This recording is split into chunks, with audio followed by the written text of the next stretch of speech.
Total Shri Krishna पृथ्वी पर 125 वर्ष रहे।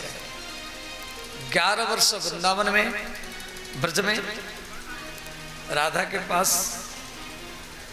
14 वर्ष मथुरा में, तो 11 और 14 25 हो गया, और 100 वर्ष समुद्र में द्वारिका में। द्वारिका गुजरात के पास है। तो राधा और कृष्ण का जो लीला है वो एक अनोखा लीला है, वो बचपन का लीला है। तो जैसे बच्चे बच्चे शादी कर लेते, इसी टाइप का शादी हुआ उनका। जैसे बाराती लेकर के नहीं हुआ, जैसे भोज भात देख रहे, तो छोटे छोटे बच्चे शादी कर लेते हैं 5 साल में, 3 साल में, खेल खेल में। तो ध्यान देना, भगवान कृष्ण नंदगांव में है। ये श्रृंगार रस की लीला अब मैं चर्चा कर रहा हूं, आप ध्यान देकर सुने। तो कृष्ण राधा को सपने में देखे, तो इनका नींद टूट गया। तो कमरा के भीतर में कृष्ण हा राधे इस प्रकार खिलाने लगे। तो कृष्ण के मन में इच्छा हुई राधा से मिलने के लिए रात में। तो श्री कृष्ण अपना गांव छोड़ करके रात में राधा से मिलने के लिए बरसाना में पहुंचे। तो राधा रानी शयन की है, रात का समय है। भगवान कृष्ण जाकर के किवाड़ खटखटाए। अंगुल्यः कपाट प्रहरति कुटिलम माधवम किं वसंतो। अंगुल्यः माने अंगुली से, कपाट माने किवाड़, प्रहरति खटखटाए। राधा भीतर में है, कृष्ण बाहर में है। कृष्ण 10 किलोमीटर रात में अतिक्रम करके राधा से मिलने के लिए आए और किवाड़ खटखटा रहे। राधा का नींद टूटा। राधा बोले आप कौन है? तो राधा भी छोटी है, 6 साल की है। तो राधा रानी बोली आप कौन है? श्री कृष्ण बोले राधे हे किशोरी जू। वृंदावन में राधा को किशोरी बोलते हैं। हे किशोरी जू, मैं आपको सपने में देखा और आपसे मिलने के लिए मैं आया है, और आप किवाड़ खोलिए। तो राधा रानी बोली देखो जी, जब तक आप अपने नाम नहीं बताएंगे तो हम किवाड़ कैसे खोलेंगे? कृष्ण बोले क्या आप मेरे आवाज से मुझे पहचान नहीं पा रहे? तो राधा रानी भीतर से बोली देखो जी, आवाज कोई दूसरे का भी बना सकता है, आप अपने परिचय तो बताइए, आप है कौन? तो भगवान कृष्ण बोले अंगुल्यः कपाट प्रहरति माधवम किं वसंतो। कृष्ण बोले राधे, मैं मधु कैटव राक्षस को मारा था, इसलिए मेरा एक नाम है माधव। मेरा नाम है माधव। तो राधा रानी भीतर में, कृष्ण बाहर में, बीच में किवाड़ है, रात का समय है। तो राधा रानी बोली भीतर से देखो जी, आपका नाम माधव है, तो माधव तो बसंत ऋतु को बोलते हैं। बसंत ऋतु को माधव कहा जाता है। रामचरितमानस में पंक्ति है, नवमी तिथि मधुमास पुनीता, नवमी तिथि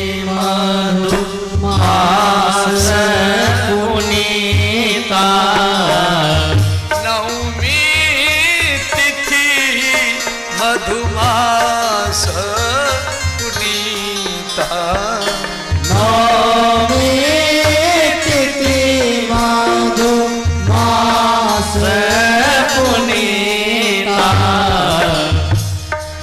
तो राधा रानी बोली देखो बसंत ऋतु को माधव कहा जाता है, मधुमास। तो क्या बसंत ऋतु है? यदि आप बसंत ऋतु है तो यहां क्या काम है? हम किवाड़ नहीं खुलेंगे।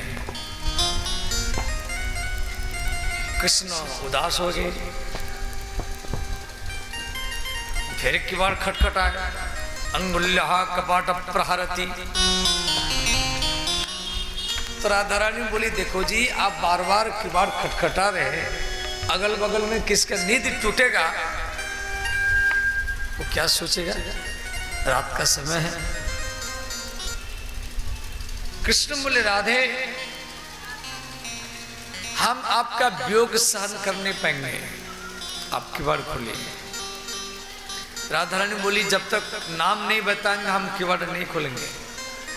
तो कृष्ण और एक नाम बताए, नो चक्री। कृष्ण बोले नो चक्री, मेरा नाम चक्री है। तो राधा रानी भीतर से बोली किंग कुलाल। कृष्ण बोले हे राधे मैं विष्णु रूप में सुदर्शन चक्र धारण करता हूं, इसलिए मेरा भक्त मुझे चक्री कहता है। चक्री चक्री माने भगवान विष्णु का नाम ही चक्री है। तो राधा रानी भीतर से बोली किंग कुलाल। कुलाल बोले जो कुम्हार, कुम्हार समझ जाते हैं, तो पंडित बोलते हैं जो घड़ा बनाता है। राधा रानी बोली देखो चक्री तो कुम्हार का नाम है, कुम्हार भी ऐसे ऐसे चाक घुमाता है। कुम्हार जब घड़ा बनाता है, कुल्हड़ बनाता है, तो उसके पास में भी एक चक्र होता है, वैसे ऐसे घुमाता है, इसीलिए कुम्हार को भी चक्री कहा जाता है संस्कृत में। तो राधा रानी भीतर से बोली देखो जी यदि आप कुम्हार है तो घड़ा कुल्हड़ मटका बनाना आपका काम है, आप बनाइए बाजार में बेचिए, हम किवाड़ नहीं खुलेंगे। कृष्ण और उदास हो गए, बोले राधे आप किवाड़ खोलिए। राधा रानी बोली हम कैसे किवाड़ खोल लेंगे, आप अपने नाम बताए। तो कृष्ण बोले नो धरणीधर। कृष्ण बोले राधे मैं 7 वर्ष उम्र में 7 कोस माने 21 किलोमीटर, एक कोस का 3 किलोमीटर होता है। मैं 7 वर्ष उम्र में 7 कोस लंबा पहाड़ गोवर्धन को बाएं हाथ के छोटी अंगुली के नख के ऊपर धारण किया था, इसलिए मेरा एक नाम है गिरिधारी। गिरी माने पहाड़, मैं पहाड़ को धारण किया था, इसलिए मेरा नाम है गिरिधारी। तो राधा रानी भीतर से बोली देखो जी आपका नाम गिरिधारी है, तो गिरिधारी तो हनुमान का नाम है। हनुमान जी तो भी पहाड़ उठाते हैं। हनुमान का एक नाम है गिरिधारी। क्या आप हनुमान हैं? यदि हनुमान हैं शायद राम जी सेतुबंध बना रहे होंगे, राम जी आपका इंतजार कर रहे होंगे, क्या आप मेरे घर के सामने सेतुबंध बनाएंगे? हम किवाड़ नहीं खोलेंगे। कृष्ण फिर और एक नाम बताए, नो हरिम किम वानरः। कृष्ण बोले राधे मैं सबका दुख हरण करता हूं, मैं सबका पाप हरण करता हूं। जो मेरे कथा श्रवण करता है उसका सारा दुख पाप टेंशन दूर हो जाता है, इसलिए मेरा एक नाम है हरि। तो राधा रानी भीतर से बोली देखो जी आपका नाम हरि है, तो हरि तो बानर को बोलते हैं, बंदर को संस्कृत में हरि कहा जाता है। क्या आप बानर हैं? यदि बानर है तो पेड़ में रहना फल मूल खाना आपका काम है, हम किवाड़ नहीं खोलेंगे। अंत में श्री कृष्ण उदास हो गए और चले गए। जब कृष्ण चले गए तो राधा किवाड़ खोल करके कृष्ण को ढूंढ रहे हैं। तो राधा की प्रिय सखी का नाम है ललिता। तो ललिता जो राधा के बगल में सोती थी, तो ललिता देखा इस रात में राधा है नहीं, वो कहां चली गई। तो ललिता राधा को ढूंढती हुई एक पेड़ के नीचे दिखा। तो ललिता बोली, राधे इस रात में आप इस पेड़ के नीचे क्यों रो रहे हैं? यहां बैठकर क्यों रो रहे हैं? क्या कर रहे हैं? तो राधा रानी ने कहा, अरे ललिता, प्यारे श्री कृष्ण, प्यारे श्याम सुंदर, कृष्ण का नाम है श्याम सुंदर, प्यारे श्याम सुंदर इस रात में मिलने के लिए आए थे। मैं तो उनके साथ मजाक कर रही थी, मैं वो सचमुच चले गए। वो क्या सोचे होंगे। तो इतना बोल करके राधा रोने लगी। तो ललिता ने कहा, राधे अब मत रोइए, मैं कल किसी भी प्रकार दोनों का मिलन करा दूंगी। और दूसरा दिन क्या हुआ, दिन में ललिता राधा के कपड़ा को, साधारण तो वृंदावन के जो गोपी होते हैं वो लहंगा चुंदरी पहनते हैं, ये गोपियों का आभूषण है लहंगा चुंदरी। तो राधा के लहंगा चुंदरी को लेकर के ललिता नंदगाम में आई। तो श्री कृष्ण एक पेड़ के नीचे उदास में बैठे हैं। तो ललिता ने कहा, श्याम सुंदर आप इतना उदास क्यों हैं?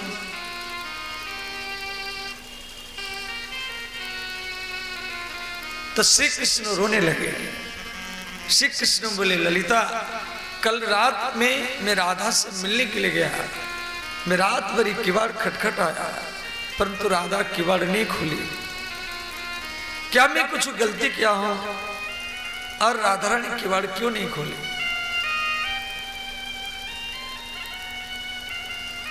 तो ललिता ने कहा, श्याम सुंदर जैसे आप राधा का याद करके रोते हैं, तो राधा भी आपका याद करके रोती है।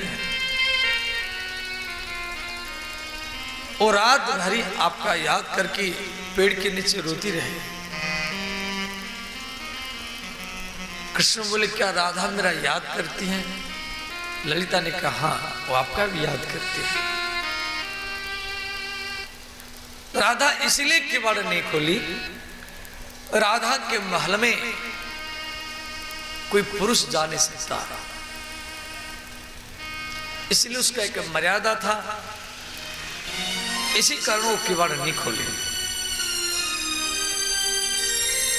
और मैं आई हूं आपको लेने के लिए।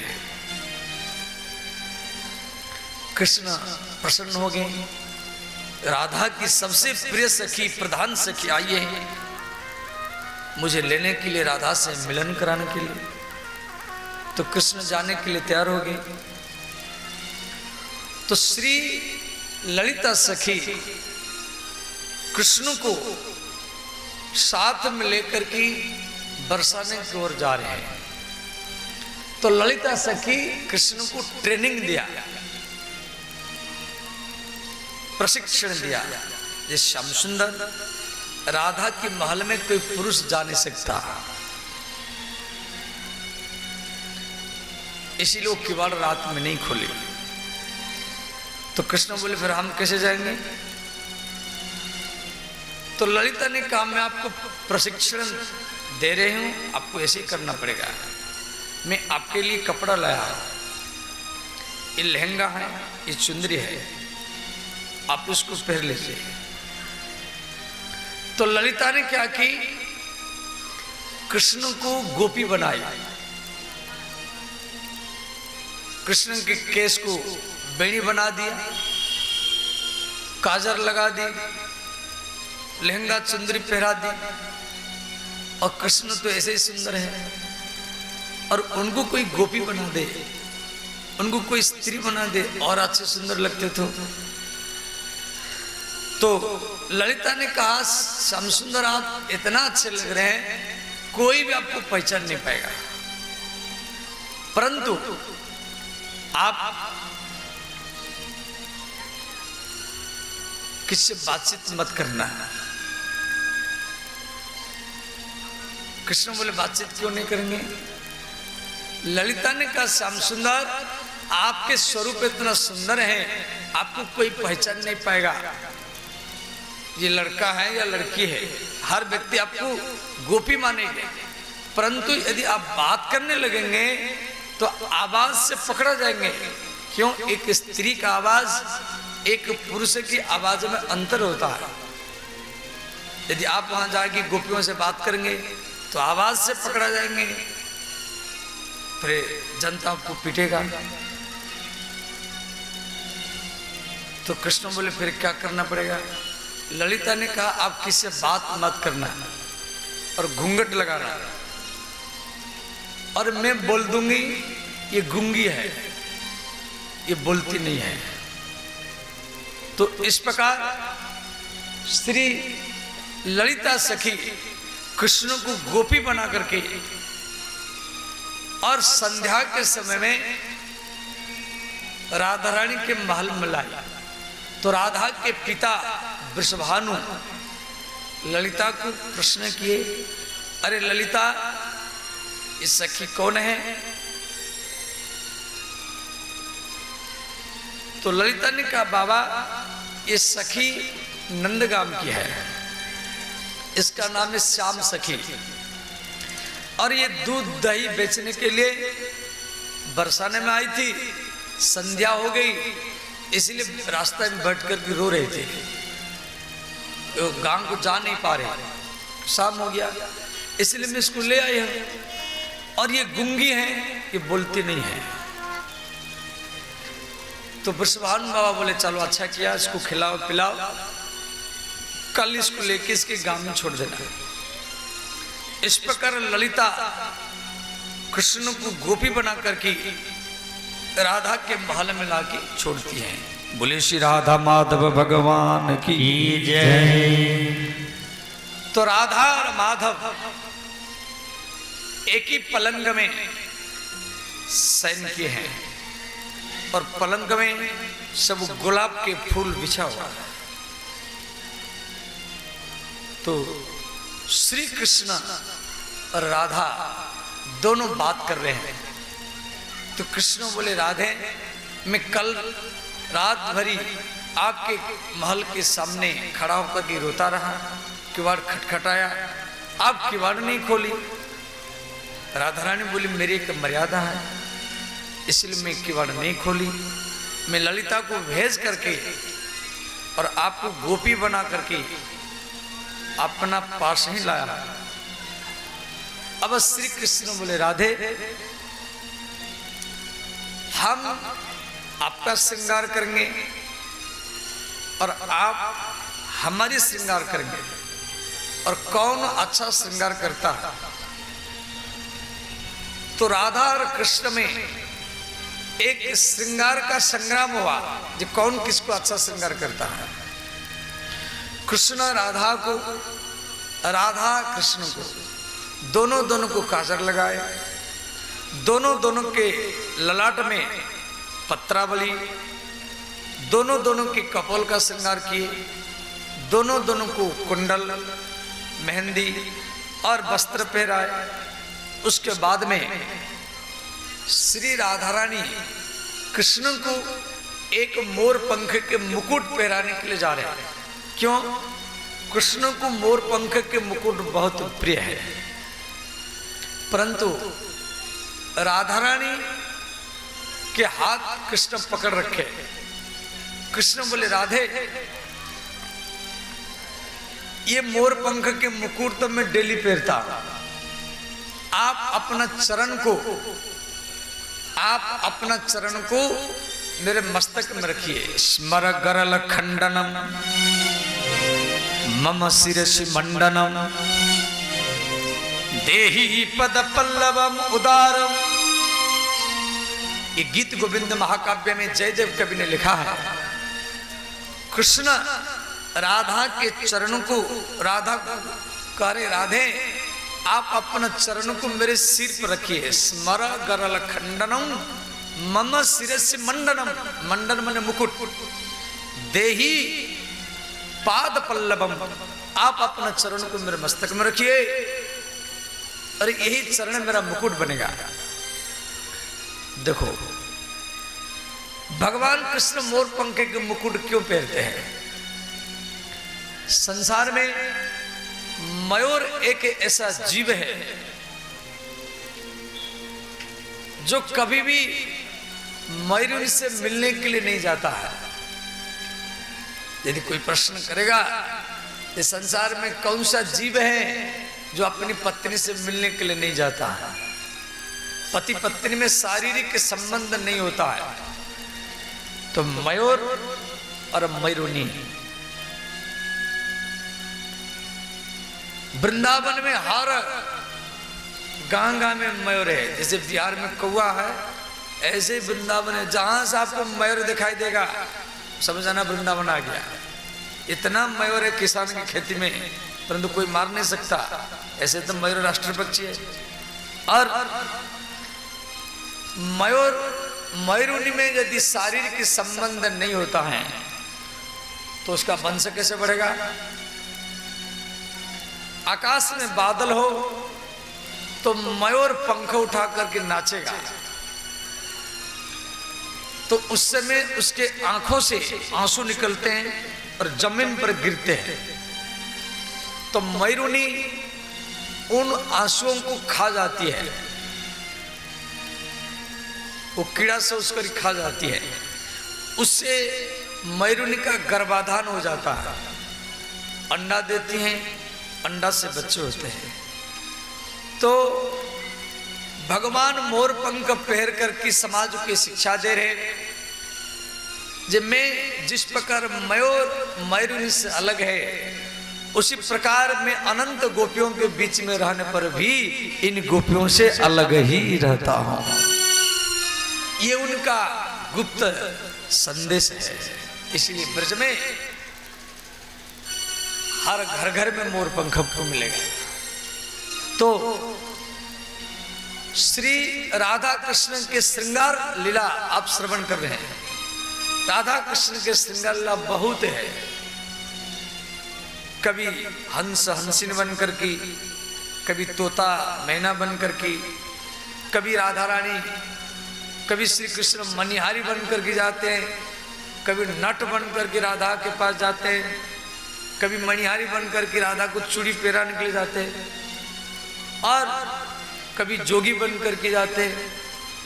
ऐसे ही राधा रानी भी कई प्रकार रूप बना करके, एक बार तो राधा रानी कृष्ण बन करके कृष्ण के पास आ जाए। कथा तो बहुत लंबा है, वो लीला सब प्रचार करेंगे, चर्चा करेंगे तो समय लगेगा। एक बार क्या हुआ, श्री राधा कृष्ण विहार कर रहे थे, तो श्री राधा रानी बोली श्याम सुंदर मेरा मुख कैसा है? भगवान कृष्ण बोले चंद्रमा जैसा है। तो राधा रानी क्या की, कृष्ण को बोली श्याम सुंदर देखिए चंद्रमा। तो कृष्ण चंद्रमा को देखते रहे, राधा रानी अंतर ध्यान हो गई, गायब हो गई। अब राधा जब गायब हो गई, कृष्ण उदास हो गए। सखियों को बोले सखियों राधा कहाँ है? ललिता विशाखा चित्रा चंपकल तरंग देवी भूदेवी सुदेवी इंदुलेखा। तो कृष्ण बोले ललिता राधा मुझे छोड़ के चली गई। तो ललिता ने कहा आप राधा के मुख को चंद्रमा के साथ तुलना किया, इसीलिए चली गई। अब इतने में श्री राधा रानी कृष्ण बन करके आ गई। अब दो कृष्ण है, राधा कृष्ण स्वरूपमयी, कृष्णम राधा स्वरूपिणम। राधा ही कृष्ण है, कृष्ण ही राधा है। राधा रानी कृष्ण बन करके आई। तो ये जो ओरिजिनल कृष्ण है ये राधा को ढूंढ रहे हैं, और वो जो नकली कृष्ण है माने राधा रानी कृष्ण बन करके आई वो भी राधा को ढूंढ रही। तो दोनों में तर्क हुआ। ये कृष्ण कह रहे हैं मैं अपना राधा को ढूंढ रहा हूं, वो कृष्ण कह रहा है मैं अपना राधा को ढूंढ रहा हूं। दोनों में तर्क वितर्क हुआ। एक कह रहा है मैं राधा तू कृष्ण, वो कह रहा है नहीं नहीं मैं राधा आप कृष्ण हैं। दोनों में इतना तर्क होने लगा तो दोनों सखियों के पास आए, बोले सखियों हम दोनों में बड़ा झगड़ा है। क्या है? हम दोनों में कौन कृष्ण है कौन राधा है, आप थोड़ा परख लो और बताओ इनमें कौन कृष्ण है कौन राधा है। तो दोनों कृष्ण का रूप। अब ललिता ने कहा अब दोनों तो मालूम नहीं पड़ रहा है कौन कृष्ण कौन राधा, क्यों दोनों कृष्ण का रूप बनाए। राधा कृष्ण स्वरूपमयी, कृष्णम राधा स्वरूपिणम। राधा कृष्ण की लीला बहुत अनोखा लीला स्वभाव और दिव्य लीला है, ध्यान देना।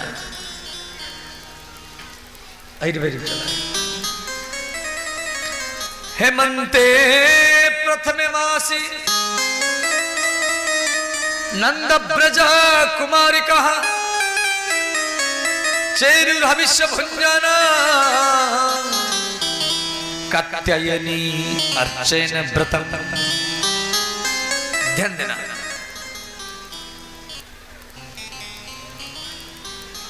ये वस्त्रहरण लीला हेमंते प्रथम मासी, हेमंत ऋतु के प्रथम मास। हेमंत ऋतु समझ जाते जैसे ग्रीष्म ऋतु वैशाख ज्येष्ठ, वर्षा ऋतु आषाढ़ श्रावण, और शरद ऋतु भाद्रव आश्विन, और हेमंत ऋतु कार्तिक और मार्गशीर्ष। कार्तिक मास में देवता लोग को जल में निवास करते हैं, और कार्तिक मास में बिहार में भी छठ पूजा होता है। छठ पूजा की कथा जो है वो देवी भागवत में है। ओम षष्ठी भगवते नमो नमः। छठ पूजा पहले द्रौपदी की थी, महाराज कर्ण भी किए। सूर्य का पूजा और छठ पूजा बिहार में तो प्राय सबसे बड़ा पर्व है। और गांव गांव में सब लोग बच्चे जितना सब दिल्ली बम्बे कलकत्ता अमेरिका में जो भी सब छठ पूजा में घर में आ जाते हैं। सब ट्रेन खचाखच भरा रहता है। सब अपना अपना घाट सजाता है। पोखरी में कुंड के तालाब के पास कुदाल में मिट्टी बराबर करते, केला का खंबा आम की पत्ता से रोली मूली चावल से सजाते हैं, और खरना कद्दू भात। फिर उसके बाद में जो छठ पूजा करते हैं वो विभिन्न प्रकार के फल मूल ठेकुआ वगैरह से बना करके, और पहले डूबता हुआ सूर्य को अर्घ देते हैं। माने डूबने वाला सूर्य को पहले अर्घ देते हैं। अर्घ न अघ इति अर्घ।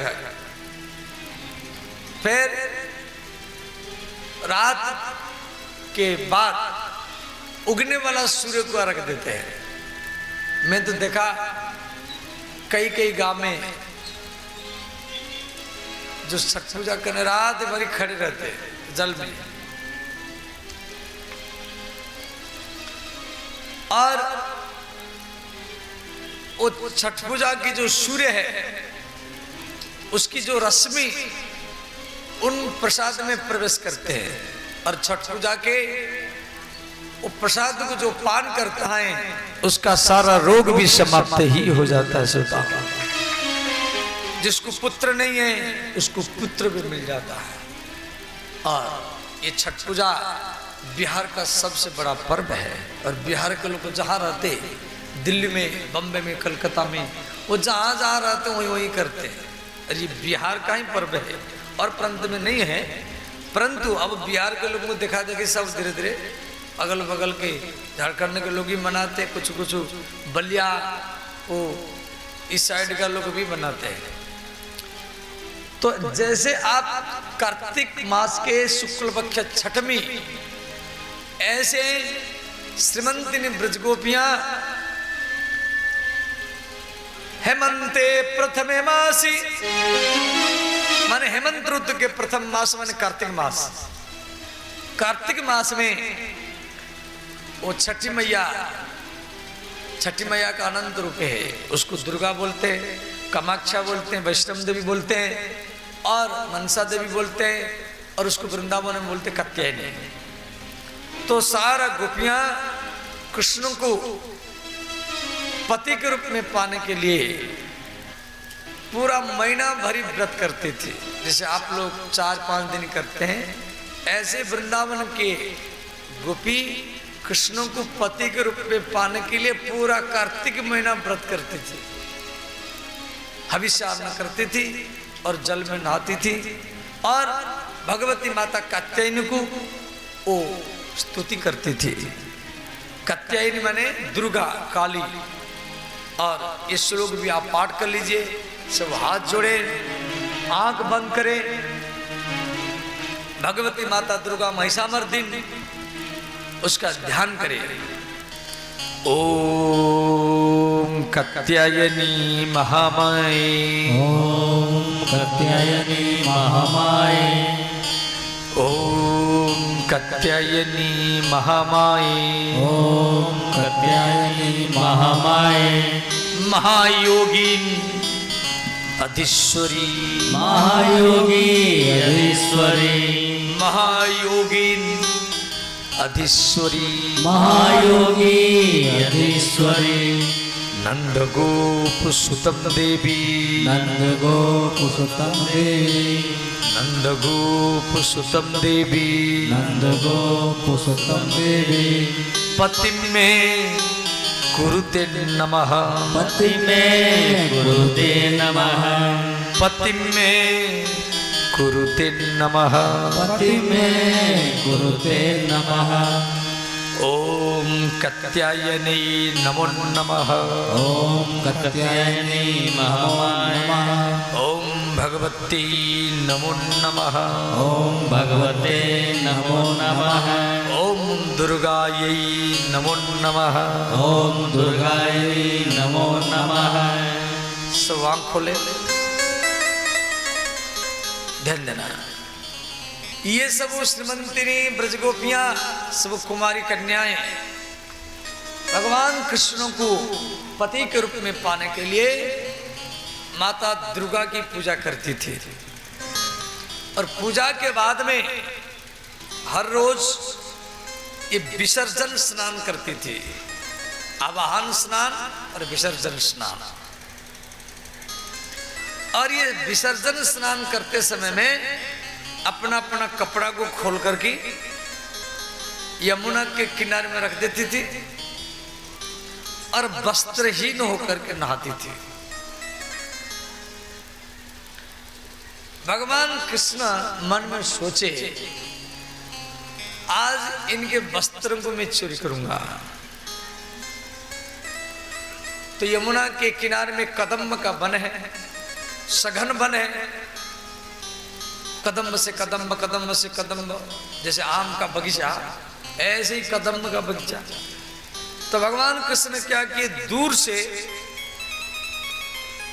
डाली से डाली, डाली से डाली चढ़ते हुए यमुना के किनारे में आ गए।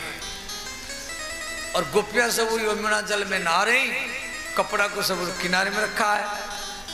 कृष्ण ने क्या किया, डाली के ऊपर बैठ करके और डंडा से इनके कपड़ों को उठा लिए। अच्छा, गोपियों को मालूम नहीं पड़ा, वो तो सब जल में जल क्रीड़ा कर रहे हैं, जल में खेल रहे हैं। तो एक सखी बोली, अरे बहन बहुत समय हो गया है, अब घर जाएंगे। तो गोपी कपड़ा पहनने के लिए नदी के किनारे में आई, कपड़ा नहीं है, गोपी जल के भीतर में चली गई और बोली, बहन हमारे कपड़ा कौन ले गया, हम घर कैसे जाएंगे।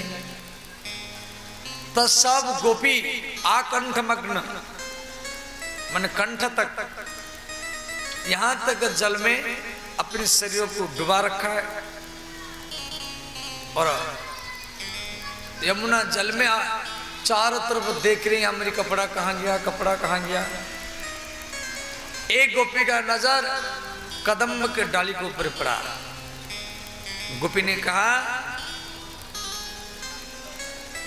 अरे बहन वो मक्खन चोर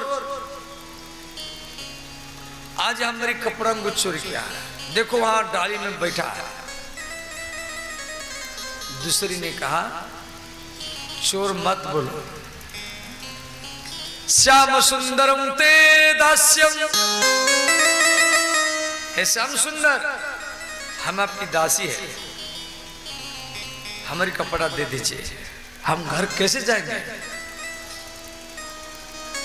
हमारे शरीर में कोई भी कपड़ा नहीं है। कृष्ण बोले, गोपियों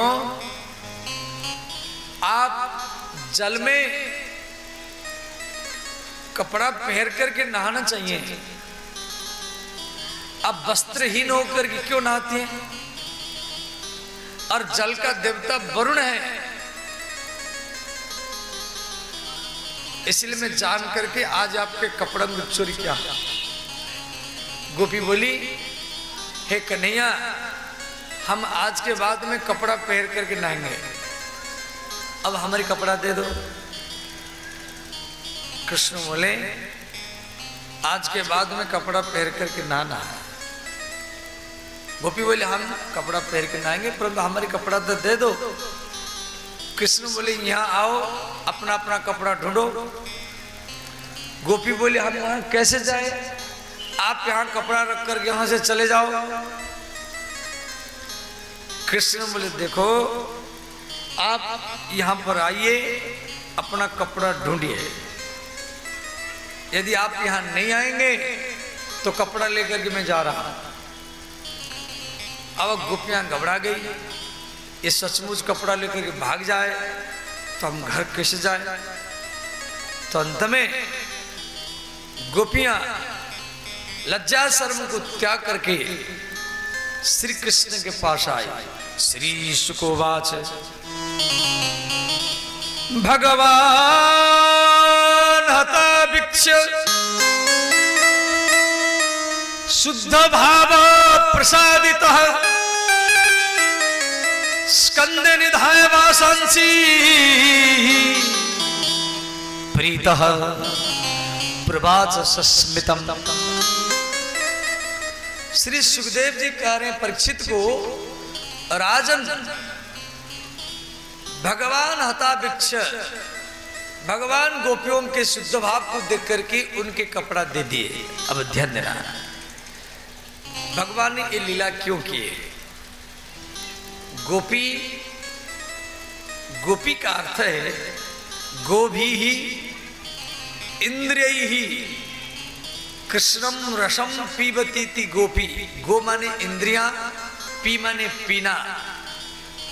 जिसके आंख हरदम कृष्ण को देखने के लिए ललचाती हैं, जिसकी कान कृष्ण की कथा श्रवण करती हैं, जिसकी मुख हरदम कृष्ण के चरित्र को गाती हैं, जिसकी श्रृंगार केवल कृष्ण के निमित्त हो, जिसकी नाक कृष्ण के चरण में समर्पित वस्तु को सूंघती हैं, उसको गोपी कहा जाता है। गोपी जीवात्मा है और कृष्ण परमात्मा है। और वस्त्र क्या है ना माया है। भगवान यहां माया रूपी वस्त्र का हरण की। क्यों? भगवान को आगे महाराज करना है। कल भागवत में महाराज की कथा आएगी और महाराज में हर गोपी जा नहीं सकती। गोपी का दूसरा अर्थ है गोपायती थी गोपी, जिसका प्रेम गोपनीय हो उसको गोपी कहा जाता है। गोपी का तीसरा अर्थ ध्यान देना, सीधा सरल अर्थ कर रहे हैं। क्यों ऐसे ही अर्थ करेंगे आप समझ नहीं पाएंगे। जिसके अंदर में स्त्री और पुरुष का भेद ज्ञान मिट गया है उसको गोपी भाव कहा जाता है। देखो व्यक्ति जैसे कि छोटा बच्चा है, 1 साल का बच्चा है, वो कपड़ा नहीं पहनता है, उसको कपड़ा पहना जाता है। उसको जानकारी नहीं है मैं स्त्री हूं या पुरुष हूं। परंतु वही बच्चा जब धीरे धीरे 3 साल का 4 साल का हो जाता है फिर वो स्वयं कपड़ा पहनने लगता है तो उसको शर्म लगता है, संकोच लगता है। क्यों? उसको उसके मन में विकार आना चालू हो गया है। परंतु यहां भागवत में दिया गया है भगवान हता भिक्ष शुद्ध भाव प्रसादित। तो 1-2 साल के जो बच्चा होता है उसके अंदर में शुद्ध भाव होता है, उसको स्त्री पुरुष का भेद ज्ञान मालूम नहीं होता है। वो भाव को गोपी भाव कहा जाता है। और उन गोपियों को महाराष्ट्र में प्रवेश है, सबको नहीं है। इसलिए भगवान जानकर की ये लीला की। भगवान हता विक्षेप शुद्ध भाव प्रसादित स्कंदे निधाय वासंसी। स्कंदे पहले तो कपड़ों को डाली के ऊपर रखे थे, तो गोपी आ गई उनके पास, भगवान उनके कपड़ा को कंधा के ऊपर रखे। स्कंदे निधाय वासांसी। अब कपड़ा को डाली के ऊपर रखे थे भगवान। गोपी जब आ गई भगवान कपड़ा को उठा करके कंधा में रखे। स्कंदे निधाय वासांसी प्रीपः प्रीतः प्रवाचस्मितम। मुस्कुराते हुए बोले। किसी स्त्री के कपड़ा को कोई पुरुष कंधा में रख नहीं सकता, परंतु भगवान यहाँ क्यों रखे इसके भी बहुत भाव है। श्री जगत गुरु वल्लभाचार्य जी, श्रीमन चैतन्य महाप्रभु, श्री माधवाचार्य जी इसी श्लोक में बहुत भाव दिए हैं। तो आज भी श्रीमंती ने ब्रजगोपियां भगवान कृष्ण को पति के रूप में पाने के लिए माता भगवती को आज भी पूजा करती हैं। कई वृंदावन जाना, वृंदावन में कात्यायनी का मंदिर है। कात्यायनी माने दुर्गा, उसको दुर्गा बोलते हैं। दुर्गम नाम के राक्षस को मारी थी इसलिए नाम पड़ा दुर्गा। वृंदावन में कात्यायनी का मंदिर बहुत सुंदर है और सोने का, पूरा मंदिर सोने का है। और भगवती कात्यायनी भी सोने की है, इतना सुंदर है। कभी जाएगी देखना, वृंदावन में सोने की खंबा आप गए होंगे, देखे होंगे, विशाल का सोने की खंबा है। उसी सोना के खंबा से आधा किलोमीटर पीछे एक कात्यायनी का मंदिर है। जा देवी सर्वभूतेषु मातृरूपेण संस्थिता नमस्तस्यै नमस्तस्यै नमस्तस्यै नमो नमः। या देवी सर्वभूतेषु मातृरूपेण संस्थिता नमस्तस्यै नमस्तस्यै नमस्तस्यै नमो नमः। जा देवी सर्वभूतेषु मातृरूपेण संस्थिता नमस्तस्यै नमस्तस्यै नमस्तस्यै नमो नमः। या देवी सर्वभूतेषु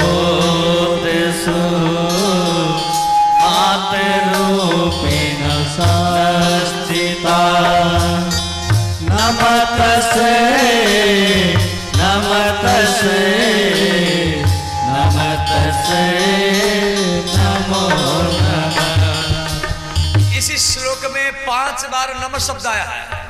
नमः, नमः का अर्थ है न माने हमारा, म माने नहीं। संस्कृत में नह का अर्थ हमारा, हमारा नहीं। ये जगत माता, ये सब कुछ आपका है, जो कुछ है सब आपका है। नमस्तस्यै, एक बार नमस्तस्यै, 2 बार नमस्तस्यै, 3 बार नमो, 4 बार नमः, 5 बार नमस्तस्यै नमस्तस्यै नमस्तस्यै नमो नमः। नमस्तस्यै नमस्तस्यै नमस्तस्यै नमो नमः। नमस्तस्यै नमस्तस्यै नमस्तस्यै नमो नमः। नमस्तस्यै नमस्तस्यै नमस्तस्यै नमो नमः। कोई व्यक्ति जा रहा है और आप उसको बोलेंगे भैया रुक जाओ, वो रुकेगा नहीं रुकेगा उसकी इच्छा। परंतु उस व्यक्ति को जो 5 बार आप बोलेंगे रुक जाओ रुक जाओ रुक जाओ रुक जाओ, वो सोचेगा कोई इमरजेंसी केस है, ऐसे बार बार बोल रहा है रुकने के लिए, वो रुक ही जाएगा। इसी श्लोक में 5 बार नमः शब्द दिया गया। नमस्तस्यै नमस्तस्यै नमस्तस्यै नमो नमः। नमस्तस्यै नमस्तस्यै नमस्तस्यै नमो नमः। सब गाइए, दोनों हाथ उठा कर गाइए।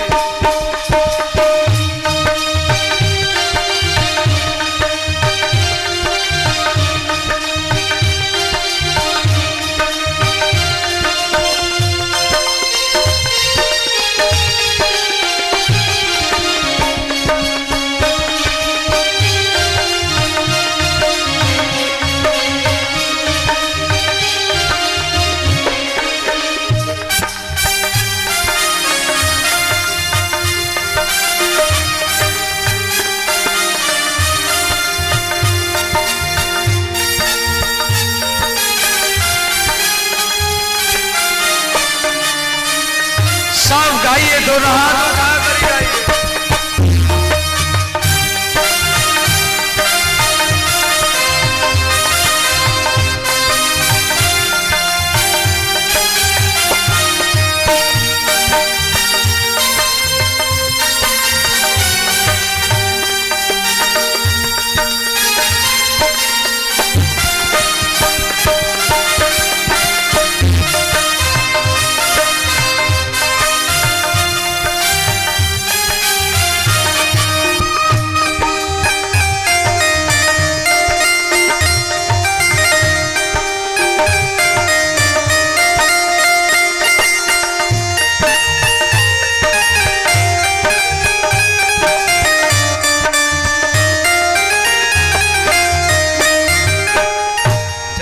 देवी सर्वभूतेषु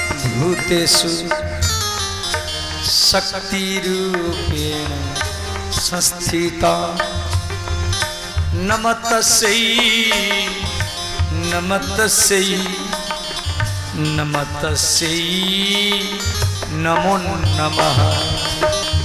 या देवी सर्वभूतेषु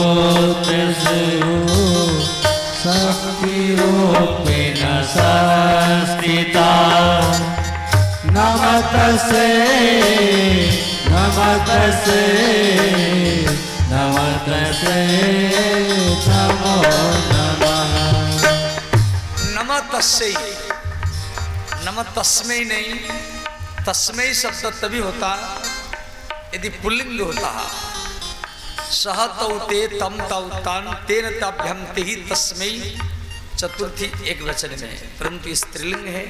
सा ते ताहा ताम ते ताहा त्वया ताभ्यम ताभि तस्यै चतुर्थी एक वचन में, तस्यै शब्द स्त्रीलिंग में बनेगा। नमः तस्यै नमः तस्यै नमः तस्यै नमो नमः। नमस्तस्यै नमस्तस्यै नमस्तस्यै नमो नमः। देखो, माता जगत माता, गुरु जगत गुरु, पिता जगत पिता, माता जगत माता। तो जिस स्त्री के अंदर में समता ममता, करुणा का अमृत, क्षमा का बल और अभय देने का सामर्थ्य, ये 5 लक्षण हो, उस स्त्री को जगत माता की उपाधि मिलती है। सीधा अर्थ हम बता रहे हैं, ध्यान देना। जो अपनी बेटा बेटी को खिलाती हैं, कपड़ा देती हैं और अपना बेटा बेटी को पढ़ाती हैं, वो माता है। और जो अपनी बेटा बेटी को कपड़ा देती हैं और अपनी गोतिनी के बेटा बेटी को कपड़ा देती हैं, अपनी ननंद के बेटा बेटी को कपड़ा देती है, रुपया देती है, खिलाती है, पिलाती हैं, उस स्त्री को जगत माता की उपाधि मिलता है। या देवी सर्वभूतेषु शक्ति रूपेण संस्थिता। नमः तस्यै नमः तस्यै तस्यै नमो नमः। या देवी सर्वभूतेषु शक्तिरूपेण संस्थिता। नमस्तस्यै नमस्तस्यै नमस्तस्यै नमो नमः। साधारणतः जो माताएं होती हैं वो परिवार में सबको खिलाती हैं, पति को, बेटा बेटी, देवर, और पति देवर बेटा बेटी जो सब छोड़ के जाएंगे, उनके छोड़ा हुआ रोटी चावल सब्जी झूठन को माताएं इकट्ठा करके फिर बाद में खाती हैं। सबको खिलाने के बाद में खाती हैं, सबको सुलाने के बाद में सोती हैं। इसीलिए माताओं में ज्यादा श्रद्धा होता है हर क्षेत्र में। और इनमें एक क्षमा का बल होता है। विदुर नीति में महाभारत में कहा गया 5 प्रकार का बल है। एक है बाहुबल, उससे बड़ा है कुटुंब बल, उससे बड़ा है धन बल, उससे बड़ा है मंत्र बल, उससे बड़ा है बुद्धि बल, और उससे बड़ा है क्षमा बल। और ये क्षमा बल माताओं में ही होती है। बच्चा कितना भी गलती करे, माताएं क्षमा ही कर देती है। या देवी सर्वभूतेषु क्षमा रूपेण संस्थिता। नमः तस्यै नमः तस्यै नमः तस्यै नमो नमः। या देवी सर्वभूतेषु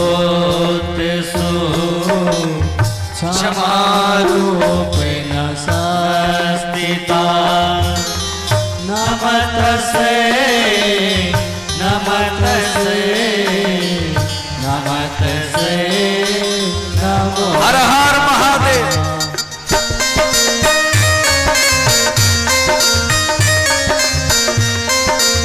सब गाइए, दोनों हाथ उठा करके सब गाइए।